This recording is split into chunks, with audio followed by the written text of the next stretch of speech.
Like, I could not believe the results on my knee. Everyone asked me about that, and everyone was saying, "Oh, is your knee all right? Is your knee all right?" And I was like, "Listen, my knee is absolutely brand new." Like, you saw that guy kicking it all over, and he's laughing. That guy was trying to just smash my knee. All right, and I was just like, "Go kick it. It's fine now. Kick it all you want, sunshine."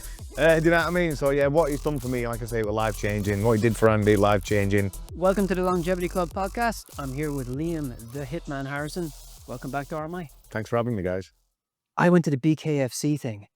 That's brutal. Yeah, man. But I tell you what, I talked to some of the fighters afterwards, and I was and he's like, the concussions are less. Yeah.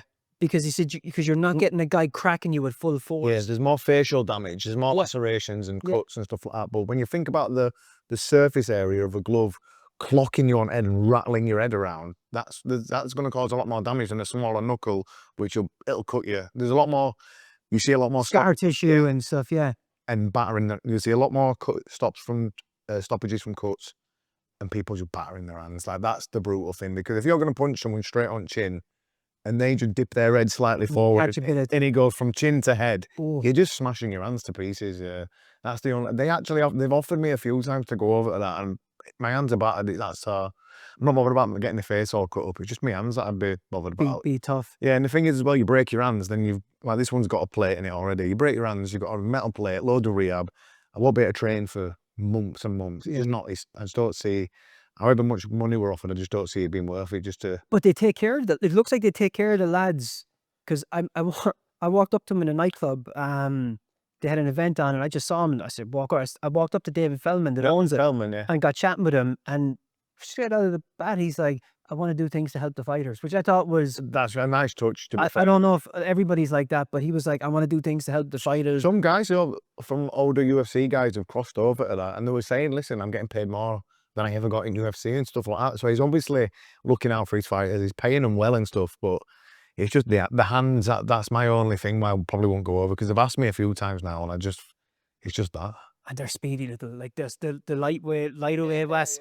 Perfect, exactly. Yeah, the big heavyweights at least, like, you might get caught once, but the small lads are. Yeah, it looks fun to me, that as well. It's just like I said, I don't fancy smashing my hands. Have you been to one of their events? No. Oh, I'll tell you what, I've been to one in the UK. I went to BKFC UK, one when they did it in Leeds.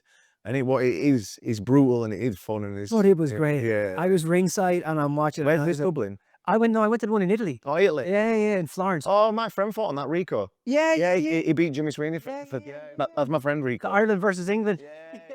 That was a good fight, though. Yeah. They went at it. So they fought twice before that. That was brilliant. Yeah. That was a savage fight.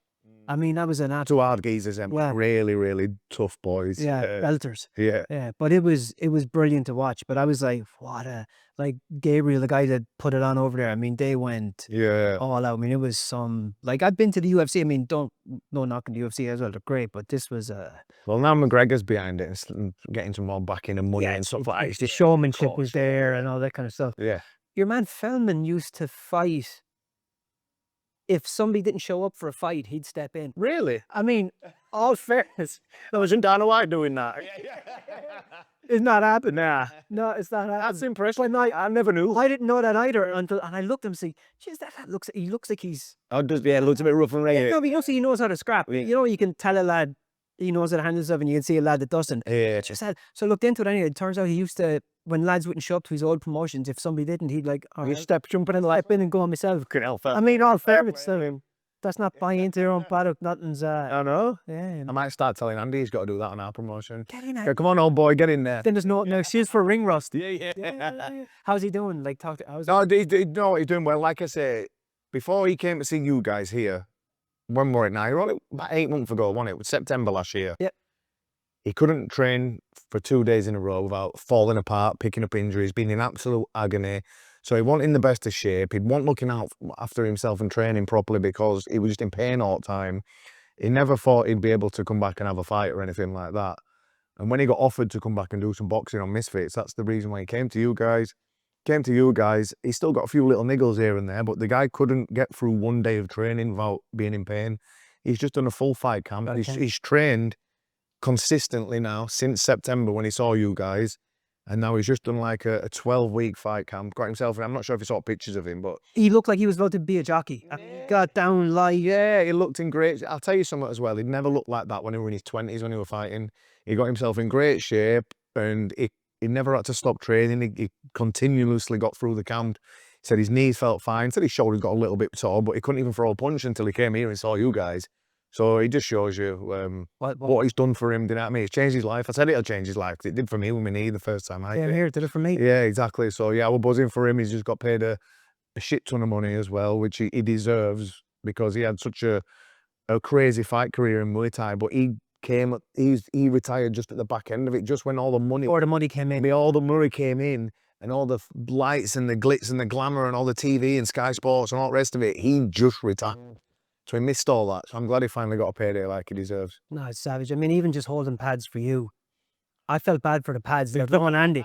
I mean, it's brutal, the amount of damage you take. Just imagine sitting there holding. And some of the guys that he was training as well are big guys. Andy's he only fought at 135 pounds this fight, so he's not a big guy. And when he's got these giants booting him all over, and the fact that he couldn't train properly himself to keep all his joints and muscles and everything strong, he was going to fall apart if he just carried on doing that. So I'm glad he got here. I'm glad he doesn't have to hold pads all day like that anymore now, because he can get involved in this Misfits boxing, get paid well, have a little bit of fun, keep himself in good shape, scratch that itch to compete that everybody has will have. Do you know what I mean? So yeah, I'm happy for him. That's man. Does he have another one coming up, or? There's talk of him fighting an Irish boy, actually, Dave Fogarty. He's looking like that might be Andy's next opponent, which will be a good fight, I think. Be a good match for him.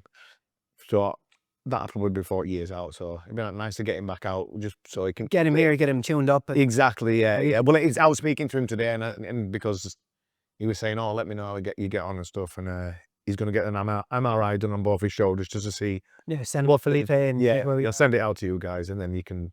I said to Felipe, I went, "Look, this MRI, will I get through this next fight camp?" He went, "Get here now." Get here. I went, "Right, I'm good. I'll see you next week, mate." Yeah. No, I mean, when you texted me, I was like, "We got to get you down here," especially when you're so. I appreciate you all getting me straight in, like on that notice as well. So perfect. I was glad you're back, and I think that's the bit that we're trying to get people to understand, is that people that legitimately put their bodies through hell, this is where they come. Yeah. And when they come here once, they'll come back again, because it is the best tool for part of the lifestyle. 100%. Like every time I've been, it's done. I could not believe the results on my knee. Everyone asked me about that, because word got out that I was going to retire when my knee were pagged, and everyone was saying, "Oh, is your knee all right? Is your knee all right?" And I was like, "Listen, my knee is absolutely brand new." Like, you saw that guy kicking it all over in his last. That guy was trying to just smash my knee. All right, and I was just like, "Go kick it. It's fine now. Kick it all you want, sunshine." Do you know what I mean? So yeah, what he's done for me, like I say, was life changing. What he did for Andy, life changing, and the doctors and stuff in England as well, they'll say stuff to you. Like, I remember when I came the first time, I went, "Right, my knee, what do I want to do?" I said, "I'm not retiring." So you're gonna have to retire. I said, "There must be something." I said, "There must be something we can do." And I said to him, "What about stem cell treatment?" He went, "Nah, don't work." I thought, for people like Joe Rogan, when I was on that Joe Rogan podcast, Joe was telling me, you need to go. People like him aren't going to be telling me I need to go if it don't work. Yeah. But surgeons are going to say that, because if everyone finds out about how good this is, they'll be out of a job. Oh, gone. Do you know what I mean? Done. So, and I remember that thinking, like, him telling me it won't work. And then within a month of coming here the first time, no swelling, no pain, complete range of motion back. And then a year and a half later, or whatever it is now, I'm absolutely fine. I mean, he's stronger than ever. It's two and a bit years since the first. Oh yeah. So yeah, getting old. Yeah. So I mean, he's stronger than ever now. So yeah. So ready to go again. So your next fight is? It's going to be start of September, I believe. I'm fighting in Bangkok against a guy from Burma, from Myanmar. He's really, really tough guy, to be fair. I think he's had 90+ fights and he's never been knocked out. So I'm taking that upon me as a challenge to be the first guy. Yeah, but you know, let me ask you a question. You went to Thailand when you were young. Yeah. You were young when I'm going to go train out there, doing all that, chopping trees with your feet and all that kind of stuff. But stuff you see on, YouTube or like that.